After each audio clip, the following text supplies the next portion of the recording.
시청자 여러분 안녕하십니까? 한 주간의 한인사회 주요 소식을 전해드리는 KBN 뉴스 주간 브리핑입니다. 이번 중간선거는 정치 지형이 바뀔 것인가가 최대 관심사였는데요. 민주당이 8년 만에 하원을 되찾았다고는 하지만 예상보다 좁은 격차여서 트럼프 대통령의 정치적 입지에 큰 변화는 없을 것으로 보입니다. 오히려 트럼프 파워를 재입증하면서 대선 레이스가 시작됐다고 볼 수 있습니다. 트럼프 대통령은 이번 중간선거에서 승리했다고 밝혔습니다. 낸시 펠로시 민주당 하원 원내대표는 어제 자정을 앞두고 내일은 미국의 새로운 날이 열릴 것이라며 하원에서의 승리를 자축했습니다. 어제 중간선거에서 민주당은 워싱턴 DC, 마이애미, 디트로이트, 덴버, 필라델피아, 뉴저지 등 주로 도시 외곽 지역에서 선전해 매직 넘버인 23석을 넘어 최대 35석을 얻을 수 있다는 전망입니다. 상원은 집권당인 공화당이 수성에 성공했습니다.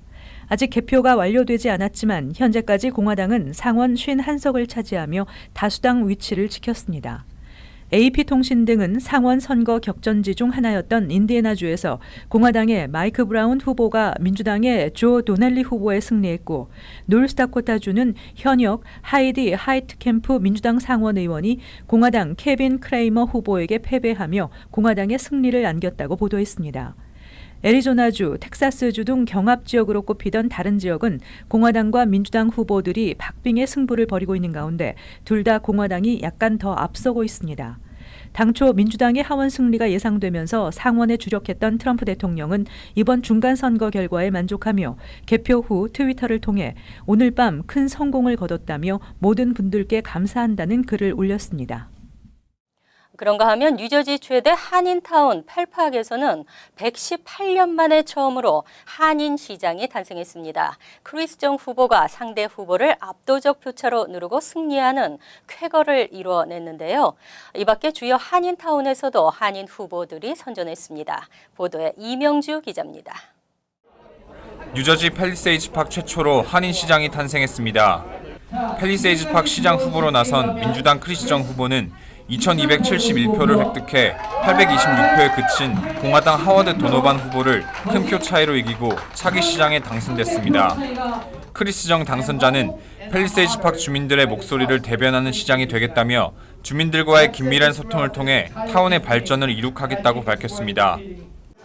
주민들을 위해서 발벗고 나서고 항상 소통을 통하고 이렇게 모든 결정권이라든지 결정하기 전에 주민들의 문제가 뭔지를 제대로 파악하고 그런 리얼리스틱하고 현실적인 문제들을 파악해서 솔루션도 이 많은 소통과 대화를 통해서 많은 이런 방법들을 찾고 타운의 발전을 위해서 열심히 노력하는 사람이 되고 싶습니다. 크리스 정 후보와 함께 시의원에 출마한 이종철, 풀김 후보도 1964표와 2069표를 획득해 1112표를 획득한 공화당 김재현 후보를 꺾고 당선의 기쁨을 누렸습니다. 이번에 3명의 후보가 전부 다 코리안 아메리칸이라 참 저도 예측 불허하는 그런 선거였습니다. 그래서 일단은 제가 우선으로 당선됐지만 앞으로 새 리더십, 새 시장 아래 우리 시의원들이 합쳐가지고 정말 좋은 팔팍을 만들도록 노력하겠습니다. 모든 주민께 약속드립니다. 공화당과 민주당 한인 후보들이 격돌한 잉그루드 클립스는 민주당의 지미송 후보가 재선에 도전한 공화당 박명근 후보를 꺾고 당선됐으며 리치필드 데니스 심, 레오니아 벤자민 최, 클로스터 제니정, 듀몬트 지미 최, 오라델 미리암 유 후보가 각각 시의원에 당선됐습니다. 뉴욕에서는 주 하원 4선에 도전한 롱킴 의원이 87%의 득표율로 당선됐으며 관심이 모아졌던 11선거구에서는 존 리우 후보가 토니 아벨라 후보를 꺾고 주 상원 의원에 당선됐습니다. KBN 뉴스 이명주입니다. 또한 뉴저지 3선거구 연방 하원에 도전한 앤디 킴 후보는 개표 초반 열세를 뒤집고 당선됐습니다. 이로써 이번 선거에서 2명의 한인 연방 의원이 탄생되는 쾌거를 이룩했습니다. 계속해서 이명주 기자가 전합니다. 뉴저지 3선거구 앤디 김 후보가 승리를 선언했습니다. 앤디 김 후보는 어제 저녁 지지자들 앞에서 우리가 앞섰다며 승리를 선언하게 돼 자랑스럽다고 밝혔습니다. 앤디 김은 뉴저지 3선거구에서 49.8%를 득표해 48.9%를 득표한 공화당 톰 메가더 후보에 앞서 있습니다. 개표 초반만 해도 메가더에게 밀리며 약세를 보였지만 꾸준히 격차를 좁혔고 민주당 성향의 벌링턴 카운티 개표가 진행되며 역전에 성공했습니다. 앤디 김은 한국에서 뉴저지로 이주한 이민자 부모 사이에서 태어난 이민 2세로 오바마 행정부에서 중동 전문 국가안보보좌관으로 일했던 친오바마 인사입니다. 소아마비를 겪은 아버지와 함께 살아온 경험을 토대로 의료 서비스를 누릴 보편적 권리를 지지해왔습니다. 따라서 이번 선거에서 한인 커뮤니티는 캘리포니아 영 김에 이어 뉴저지 앤디 김까지 2명의 연방 의원을 배출하는 쾌거를 일으켰습니다. 1998년 김창준 전 의원이 물러난 이후 20년 만에 한국계 연방 의원 탄생이며 2명 동시 입성은 사상 처음입니다. KBN 뉴스 이명주입니다. 다음 소식입니다. 올해로 7번째를 맞이하는 KBN 경로 대잔치 늘 푸른 인생이 한인 어르신 300여 분을 모시고 뉴욕 KCS 커뮤니티 센터 대강당에서 열렸습니다. 지한샘 기자가 전해드립니다. 신나는 가요가 행사장에 울려 퍼지고 흥이 난 어르신들도 함께 몸을 흔들며 무대를 즐깁니다. 오늘 뉴욕 베이사이드 KCS 회관에서 열린 KBN 경로 대잔치 늘 푸른 인생이 한인 어르신 300여 명이 참석한 가운데 성황리에 열렸습니다. 흥이 넘치는 가요 무대와 품바 공연 등이 펼쳐진 늘 푸른 인생은 타양의 털을 잡고 바쁜 삶을 살아온 한인 이민 1세 어르신들의 향수를 달래고 함께 어우러지는 시간이 됐습니다. 오늘 무대에서 다양한 공연을 펼친 박진현 씨는 어르신들과 만나고 무대를 통해 소통할 수 있는 기회를 갖게 돼 기쁘다고 말하고 오늘 하루 시름을 잊고 즐기고 가시길 바란다고 말했습니다. 행복하고 즐겁게 오래오래 사시면서 자, 이 박진영과 함께 멋있는 가수, 멋있는 MC 박진영과 함께 우리 어머님, 아버님들의 앞으로의 더 재미있는 삶을 또 저는 함께 하도록 하겠습니다. 늘 건강하시고요. 오래오래 행복하시기 바랍니다. 감사합니다. 최근 의미가 퇴색돼가는 경로 사상을 고취시키고 이민사회 어르신들과 연말 따뜻한 정을 나누기 위해 시작된 늘 푸른 인생. 올해 7회차를 맞아 동포 가수들의 신나는 무대와 따뜻한 식사 한 끼를 즐기며 한인 이민사회 어르신들을 돌아보고 소통하는 시간이 됐습니다. KBN 뉴스 지한샘입니다. 뉴저지 팰리세이드 파크에서는 한인시장 당선에 이어 한인경찰이 경위로 진급했습니다. 18년 동안 펠팍 주민의 안전을 책임져온 션 리 경관인데요. 진급식에 지한샘 기자가 다녀왔습니다. 어제 오후 뉴저지 펠팍 타운홀에서 열린 경찰 진급식. 5명의 경찰이 새 계급을 부여받고 타운의 보안과 주민의 안전을 위해 더욱 힘쓸 것을 다짐했습니다.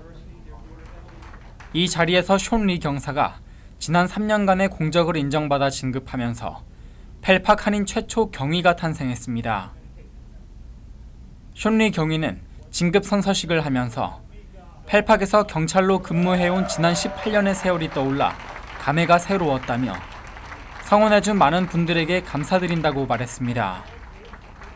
션 리 경위는 앞으로 경찰 간부로서 주민 안전을 위해 최선의 노력을 다하겠다고 다짐했습니다. 선배로서 잘 인도를 하고 그리고 이제 주민들의 올바른 태도를 하는 걸 옆에서 잘 지켜보고 도와드리는 게 우선인 것 같아요. 션 리 경위는 앞으로 펠팍 타운이 더 많은 한인 경찰을 채용할 것이라며 간부이자 선배로서 그들을 이끌고 주민들에게 친절하고 바른 경찰이 될 수 있도록 지도하겠다고 말했습니다. 또 그동안 언어적인 문제나 억울한 일을 당하는 등 한인 주민들이 불편함을 겪어온 것을 잘 알고 있다며 앞으로 펠팍 경찰과 주민들의 오해를 풀고 주민들의 편의와 안전을 위해 힘쓰겠다고 포부를 밝혔습니다. 9살 때 부모님과 미국으로 이민 온 션 리 경위는 과거 주한미군으로 복무하는 중 경찰의 꿈을 키웠고 18년 전 인턴을 시작으로 펠팍 경찰 경력을 쌓기 시작했습니다. 지난 중간 선거를 통해 펠팍 첫 한인시장이 탄생한 데 이어 첫 한인 경위가 탄생하는 등 펠팍에서 한인 위상이 높아지고 있습니다.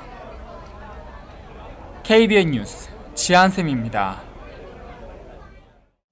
다음 소식입니다. 연방 의원들이 앞으로 있을 2차 북미 정상회담에서 북미 이산가족 상봉 문제를 공식 의제로 상정해달라는 서한을 보냈습니다. 민주당 소속 연방 하원인 탐 소지, 그레이스 맹, 엘리엇 앵겔, 캐롤린 멜로니 등 연방 하원 의원 4명이 북미 정상회담에서 북미 이산가족 상봉 문제를 공식 의제로 상정해달라는 내용의 서한을 잇따라 트럼프 대통령에게 전달했다고 미주 민주참여 포럼이 밝혔습니다. 이들은 서한에서 남북 대화가 시작된 2000년 이후 남북한은 21차례에 걸쳐 이산가족 상봉 행사를 진행해온 반면 현재 북한의 가족 친척을 둔 약 10만 명의 재미 이산가족은 한국 전쟁 종전 이후 65년 동안 단 한 차례도 이산가족 상봉 기회가 이루어지지 않고 있다고 촉구했습니다. 앞서 지난달에도 연방하원 외교위원회 아태소위 선임위원인 브래드 셔먼 의원과 제럴드 이 코롤리, 디나 티투스 의원이 북미 이산가족 상봉 문제를 북미 회담 의제에 포함해달라는 서한을 보낸 바 있습니다. 한편 차기 연방하원 정보위원장으로 거론되는 애덤 시프 하원 의원은 북미 이산가족 상봉 문제를 중간선거 이후 하원 회기 때 당 차원에서 검토해 트럼프 행정부에 요청하겠다고 밝혔습니다. 트럼프 대통령의 미 출생 시민권 제도 폐지 발언이 논란을 빚고 있습니다. 하지만 불법 이민 부모에게서 태어난 출생 시민권자의 수는 2007년 이후 오히려 꾸준히 감소한 것으로 나타났습니다. 불법 출생 시민권자 수는 2007년에 약 39만 명이었으나 점점 줄어 가장 최근 통계인 2016년에는 36% 감소한 25만 명 수준으로 떨어졌다고 퓨 리서치 센터가 발표했습니다. 트럼프 대통령은 미국은 불법 출생 시민권자에게 시민권을 부여해 각종 혜택을 누릴 수 있도록 하는 세계 유일의 국가라며 이 제도를 폐지하겠다고 밝힌 바 있습니다.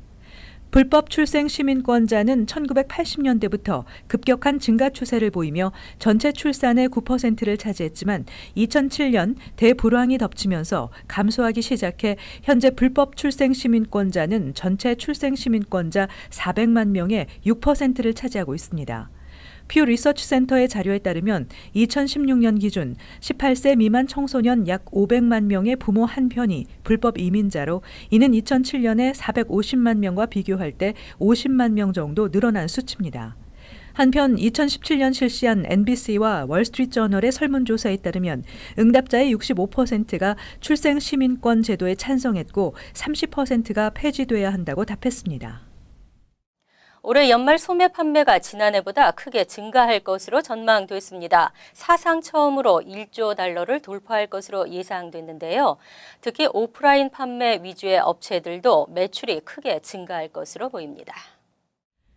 시장 조사업체 이마케터의 자료를 분석한 결과 올해 연말 쇼핑 시즌 소매 매출 규모가 지난해보다 6% 증가한 1조 20억 달러에 이를 것으로 CNBC가 전망했습니다.